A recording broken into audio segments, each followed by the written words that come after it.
जय हिंद, जय भारत। हाय दोस्तों, कैसे हैं आप सब लोग। उम्मीद करता हूँ सब लोग बहुत अच्छे होंगे। मैं भी यहाँ पे बहुत बढ़िया हूँ। आप हमारा ये वीडियो देखिए, इस वीडियो को एंजॉय कीजिए। ऐसे काफी सारे वीडियोस हम आपके लिए लेकर के आएंगे। अगर वीडियो आपको पसंद आए तो उसको लाइक करना और चैनल को सब्सक्राइब करना ना भूलें। एक छोटा सा अनाउंसमेंट वीडियो से पहले मैं आपको करना चाहता हूँ कि plus subscription group 1, plus subscription group 2 और ग्रुप 1 दोनों के अवेलेबल है। ग्रुप 1 और ग्रुप 2 का कॉम्बो भी आप ले सकते हैं और ग्रुप 2 के इंडिविजुअल भी अवेलेबल है। 2 months, 3 months, 6 month, 12 months, 24 month and 36 month का सब्सक्रिप्शन अवेलेबल है, जिसका बेनिफिट आप ले सकते हैं। अगर आप कॉम्बो लेना चाहते हैं 12 मंथ्स, 24 मंथ एंड 36 मंथ का मिलेगा। लाइव इंटरेक्टिव क्लासेस होगी, स्ट्रक्चर कोर्स एंड पीडीएफ होगा, लाइव टेस्ट एंड क्विज होगा, ओपन हाउस रहेगा, डिजिटल नोट्स मिलेंगे, अनअकैडमी कम्युनिटी रहेगी, अनलिमिटेड एक्सेस भी रहेगा आपको। ओके, आइकॉनिक सब्सक्रिप्शन भी अवेलेबल है आपके, जो सीएफएन ग्रुप 2 के लिए 2 months, 3 months, 12 months, 24 months and 36 month के लिए अवेलेबल है। इस ऑफर का बेनिफिट ले सकते हैं। तो बड़ा मिलते हैं हमारे नेक्स्ट सेशन में, तब तक के लिए जय हिंद, जय भारत और लेक्चर को एंजॉय कीजिए आप।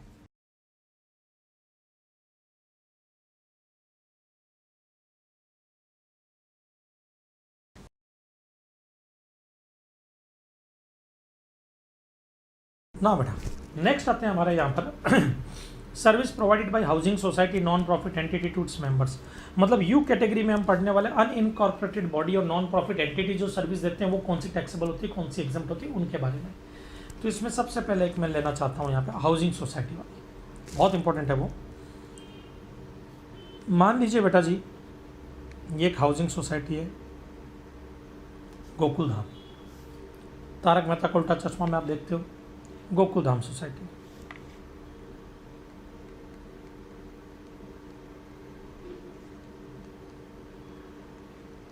Gokul Dham society, okay. अब यहाँ पे ये अलग अलग मेंबर्स हैं सोसाइटी के, ये सब अलग अलग मेंबर्स हैं सोसाइटी के बेटा, ओके। सब अलग अलग मेंबर्स हैं सोसाइटी के। ये है आत्माराम तुकाराम बीड़े, एक में उस सेक्रेटरी जो सोसाइटी को रिप्रेजेंट कर रहा है। तो ये क्या हो गया, सोसाइटी को रिप्रेजेंट कर रहा है। और ये सब क्या हो गया, मेंबर्स हो गए। अब बेटा जैसे मेट्रोपॉलिटन सिटी वगैरह जो होते हैं ना, जिनमें बड़े बड़े टावर होते हैं, बिल्डिंग्स होती है, जिनमें फ्लैट सिस्टम होता है, फ्लैट लेकर के लोग रहते हैं, वहाँ पे सोसाइटी फॉर्म होती है। वहाँ पे क्या फॉर्म होती है, सोसाइटी फॉर्म होती है, ओके। ये उन्हीं का एग्जाम्पल है बेटा। अब जैसे छोटे मोटे शहरों में अपन लोग रहते हैं ना, तो वहाँ पे तो अपने क्या हाउसेज होते हैं, बंगलो होते हैं, खुद के घर होते हैं, कोई सोसाइटी वगैरह फ्लैट सिस्टम नहीं होता, तो वहाँ पे सोसाइटी का सिस्टम नहीं है। तो अगर मान लीजिए आप में से कोई ऐसे शहरों में रह रहे हैं, तो उनको ये दिमाग में नहीं आना चाहिए सोसाइटी क्या होती है। ये हाउसिंग सोसाइटी होती है बेटा, जब बड़े बड़े फ्लैट्स बनते हैं ना, तो उसके अंदर एक पर्टिकुलर एरिया, जैसे एक पर्टिकुलर कॉलोनी टाइप बोल सकते हैं, जिसमें 5 बिल्डिंग है, 5 बिल्डिंगों में एक बिल्डिंग में 50 लोगों के घर हैं, तो 5 में कितने हो गए, 250 के करीब। तो 250 लोगों का जो घर है, 250 लोगों की एक सोसाइटी बनती है। फिर वो सोसाइटी क्या करती है, उस पूरी सोसाइटी में जो गार्डन है, गार्डन की देखभाल करना। जैसे गोकुल धाम सोसाइटी में आपने देखा ही होगा तारक मेहता का उल्टा चश्मा में, कि खूब सारे लोग मिलकर के वो सोसाइटी बनाते हैं, बराबर है, जिसमें लाइट वगैरह का बिल भी आता है, गार्डन का ध्यान रखना पड़ता है, पार्किंग की व्यवस्था करनी पड़ती है, वो सब। तो ये सब सर्विस सोसाइटी देती है अपने मेंबर्स को। तो ये जो सोसाइटी है ना, ये मेंबर्स को सर्विस देती है। बदले में मेंबर्स क्या करते हैं, इनको कंसिडरेशन देते हैं, जिसको जनरली कई बार यूँ भी बोला जाता है रिपेयर एंड मेंटेनेंस चार्जेस जो सोसाइटी लेती है। रिपेयर एंड मेंटेनेंस चार्जेस जो सोसाइटी लेती है, ये जो सोसाइटी ले रही है रिपेयर एंड मेंटेनेंस चार्जेस, ये अगर 7,500 पर मंथ पर मेंबर है तो एग्जम्प्ट होगा, अप टू 7,500। मतलब कम होगा तो चलेगा, कम होगा तो चलेगा। 7,500 से ज़्यादा हुआ तो पूरा टैक्सेबल होगा, पूरा टैक्सेबल। और पर मेंबर का मतलब क्या होता है बेटा, इधर देखना। ये एक बिल्डिंग है, मान लीजिए ये सोसाइटी है, इसमें कुछ फ्लैट्स हैं, ओके। इनमें मान लेते हैं 10 फ्लैट्स हैं, जिसमें 50 मेंबर्स रहते हैं, 50 लोग रहते हैं, 50 पीपल्स। तो 10 फ्लैट जो ना, 10 फ्लैट ये 10 मेंबर माने जाते हैं। एक फ्लैट एक मेंबर माना जाता है। यहाँ पर 50 लोग रहते हैं तो यूँ नहीं बोलेंगे 50 मेंबर है। अब जैसे मेरी फैमिली है, मेरी फैमिली में मैं हूँ, मेरी वाइफ है, मेरा बेटा है, मेरे मम्मी पापा है, मेरी सिस्टर है, तो हम इतने सारे मेंबर्स रहते हैं यहाँ पर। तो यहाँ पर मेंबर एक ही कंसिडर होगा सोसाइटी की नज़रों में। क्या यहाँ पर एक मेंबर मतलब एक फ्लैट एक मेंबर जो इसका ओनर है वो मेंबर माना जाएगा बस खाली। ओके, वोटिंग राइट उन्हीं को रहता है, वही जाकर के सोसाइटी के इलेक्शन होता है तो वोट डालता है। तो हमारे घर में से एक ही आदमी वोट डाल सकता है, बराबर है, जो उसका ओनर है। जैसे हमारे पिताजी हैं, पापा जाकर के वोट डाल करके आएंगे। अब भले उस घर में मैं रहता हूँ, मेरे को वोटिंग राइट नहीं है, एक सोसाइटी का एक फ्लैट एक मेंबर माना जाता है, बराबर है। तो पर मेंबर मतलब एक फ्लैट का अगर रिपेयर मेंटेनेंस का बिल 7,500 पर मंथ आ रहा है तो एग्जम्प्ट है। 7,500 से कम है तब भी एग्जम्प्ट है, ज़्यादा है तब टैक्सेबल होगा, पूरा अमाउंट टैक्सेबल होगा। अब यहाँ पर ध्यान देने वाली बात यह है कि खाली सर्विस के लिए ये बोले नहीं, गुड्स के लिए भी। कई सोसाइटीज़ ऐसी भी होती है जो गुड सप्लाई करती है, उनके लिए भी अगर पर मंथ पर मेंबर 7,500 तक लिया जाता तो एग्जम्प्ट है। मतलब देखो, गुड्स सोसाइटी ने दिया, सर्विसेज दी खूब सारी, रिपेयर मेंटेनेंस की दी, लिफ्ट की दी, इलेक्ट्रिसिटी की दी। इलेक्ट्रिसिटी मतलब गार्डन की जो इलेक्ट्रिसिटी होती है, लिफ्ट जो बिल्डिंग में लगती है उनका भी तो बिल आता है, उनकी भी तो रिपेयर होती है, वो सब पैसा मेंबर से लिया जाएगा, रिपेयर एंड मेंटेनेंस चार्जेस के नाम पर। ओके, गार्डन की साफ सफाई, जो गार्डन की साफ सफाई करने के लिए आपको मालूम है हाउस कीपिंग वाले आते हैं, वो सब आकर के क्लीन करते हैं, हाउस कीपिंग वाले, वो सब चीज़ें उनको जो पेमेंट किया जाता है, क्लीनर वगैरह जो आते हैं, गार्डनर जो आता है उनको जो पेमेंट किया जाता है, सब मेंबर से लिया जाता है रिपेयर एंड मेंटेनेंस के नाम पर। ओके, इनका सबका टोटल पर मंथ 7,500 और लेस है तो एग्जम्प्ट होगा, और 7,500 से ज़्यादा है तो पूरा टैक्सेबल हो जाएगा। ओके, ना आओ इधर। Services by an incorporated body और non profit entity registered under any law for the time being in force to its own members by way of reimbursement of charges or share of contribution up to an amount, important है ये, up to an amount of rupees 7,500 per month per member for sourcing of goods or services from third person for the common use of its members। अब common use, अब garden तो common use का ही है, कोई एक आदमी के लिए तो यूज़ होगा नहीं, common use के लिए हो रहा है, common use of its members in a housing society or residential complex, in a housing society or residential complex। अब इधर देखना बेटा, एक इंटरेस्टिंग चीज़ बताता हूँ मैं। सोसाइटी अगर आपसे प्रॉपर्टी टैक्स लेती है तो गवर्नमेंट को पे करना होता है, बराबर है, गवर्नमेंट। तो इन शॉर्ट प्रॉपर्टी टैक्स के लिए गवर्नमेंट आपको सर्विस दे रही है। सप्लायर कौन हो गया? Government. Water tax, non agriculture tax, electric charges, ये सब गवर्नमेंट को देने पड़ते हैं। तो गवर्नमेंट अगर ये सर्विस दे रही है तो गवर्नमेंट वाली हमने सर्विस पढ़ी कि गवर्नमेंट सर्विस प्रोवाइड करती है अदर देन बिजनेस एंटिटी, कोई भी सर्विस PAT को छोड़ करके, तो वो हमेशा एग्जम्प्ट होती है। तो ये एग्जम्प्ट एंट्री नंबर 6 में। दूसरा, सोसाइटी आपसे कुछ कॉन्ट्रीब्यूशन लेती है। किस चीज़ के लिए कॉन्ट्रीब्यूशन लेती है बेटा?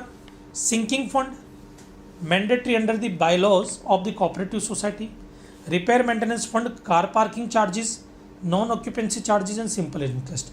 तो कार पार्किंग चार्जेस ले रहे हैं, मेंटेनेंस फंड का ले रहे हैं, नॉन ऑक्यूपेंसी चार्जेस ले रहे हैं। कोऑपरेटिव सोसाइटी जो है उनका कोई लॉ है जिसके अकॉर्डिंग सिंकिंग फंड के लिए आपसे पैसा ले रहे हैं, वो सब टैक्सेबल होगा। और इंटरेस्ट फॉर लेट पेमेंट सब टैक्सेबल होगा। ओके, अब इधर देखना बेटा, कोई भी आदमी टैक्स कलेक्ट कब करता है? क्लेरिफिकेशन आया ये, तो ये क्लेरिफिकेशन किसी काम का नहीं, मुझे तो बहुत बेकार लगा, कोई मतलब नहीं है, वो तो हर बच्चे को पता होगा, आप लोगों को भी पता है। जब तक कोई पर्सन का टर्न ओवर 20 लाख क्रॉस नहीं होता तब तक वो GST में रजिस्ट्रेशन नहीं लेता, और जब तक वो GST में रजिस्टर्ड नहीं होगा तब तक उस पर कभी भी GST चार्ज नहीं होगा। एग्जाम्पल के लिए, मेरा टर्न ओवर 12 लाख है और मैं आपको कोई सर्विस दूंगा तो मैं उस पर GST नहीं लूँगा जब तक मेरा टर्न ओवर 20 लाख क्रॉस नहीं हो जाए। मैं GST में रजिस्ट्रेशन लूँगा बाद में, फिर मैं आपसे GST चार्ज करूँगा। तो 20 लाख तक तो मैं GST वैसे भी चार्ज नहीं कर सकता। क्यों? क्योंकि एक बेसिक एग्जम्पशन मिलती है, थ्रेशोल्ड लिमिट की एग्जम्पशन मिलती है। तो यहाँ पे ये बोल रहे हैं कि कोई भी सोसाइटी अगर 20 लाख या उससे कम है, ये यूँ कर दें 20 लाख और लेस देन 20 लाख, तो उसको रजिस्ट्रेशन की ज़रूरत नहीं है, रजिस्ट्रेशन नॉट रिक्वायर्ड। तो मंथली चार्जेस अगर वो 7,500 ले या उससे कम ले या उससे ज़्यादा ले, GST किसी पे भी नहीं लगेगा। क्यों? क्योंकि वो रजिस्टर्ड ही नहीं है। बट अगर 20 लाख से ज़्यादा है तो उसको रजिस्ट्रेशन लेना पड़ेगा। फिर चार्जेस जो ले रहे हैं वो 7,500 तक है तब तो एग्जम्प्ट है, और उससे ज़्यादा है तो टैक्स लग जाएगा। तो यहाँ पे भी यूँ कर दो, ठीक है ये तो। ओके, समझ में आया। मान लो मेरे 2 फ्लैट है किसी सोसाइटी के अंदर, कितने फ्लैट है बेटा? 2 फ्लैट्स है मेरे।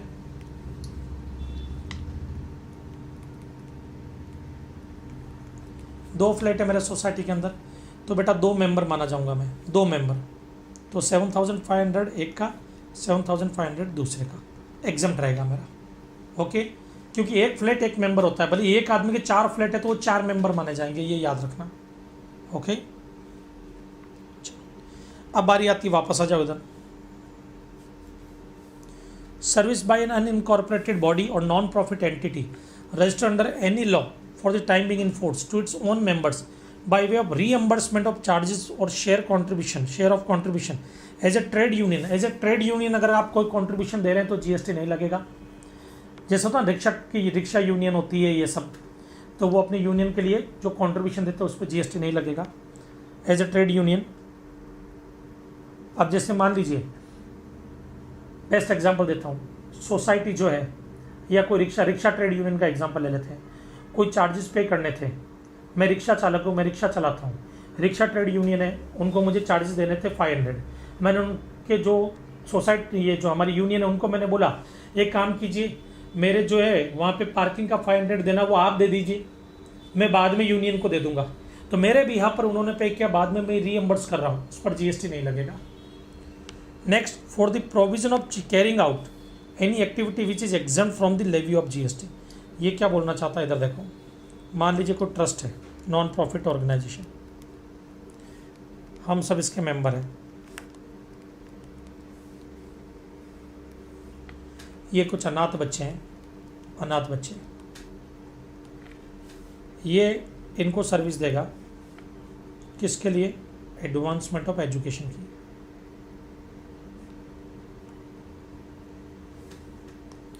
ये अगर ट्रस्ट है तो ये एग्जम्प्ट हो जाएगा एंट्री नंबर 1 में, जो सबसे पहले एंट्री हमने पढ़ी थी। बट हम जो इसको कंट्रीब्यूशन दे रहे हैं एनपीओ को, हम एनपीओ को या ट्रस्ट को हम कंट्रीब्यूशन दे रहे हैं कि भाई साहब हमारा ये पैसा एडवांसमेंट ऑफ एजुकेशन में यूज़ कीजिए। किसमें यूज़ कीजिए?